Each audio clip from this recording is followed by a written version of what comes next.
Saudara, penyaluran air bersih terus dilakukan di wilayah terdampak krisis air akibat kemarau panjang. Keringan juga dirasakan warga di Kabupaten Polewali Mandar, Sulawesi Barat. Sumber air dari PDAM ataupun sumur warga dalam beberapa bulan terakhir sudah kering.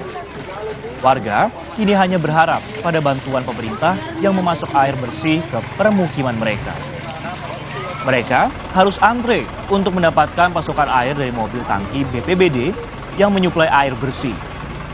Warga rela antre lantaran selama ini mereka harus membeli air galon untuk memenuhi kebutuhan air minum mereka.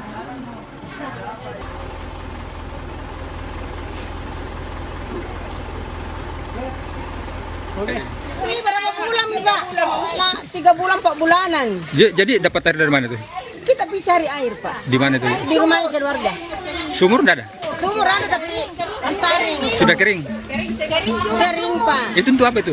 Maksudnya cuci. Untuk air panas juga kan disaring. Ya, gitu. Jadi air minum. Jadi kalau untuk minum pakai air apa? Air galon? Beli galon, beli galon. sampai leha. Ini sudah berapa kali dapat bantuan begini? Baru 1 kali. Gitu. Kita bersyukur karena barusan dapat. Tapi cukup enggak? Enggak cukup, Pak. 1 hari ini habis nih. Tapi semua warga dapat ini? Ya, aman dapat semua.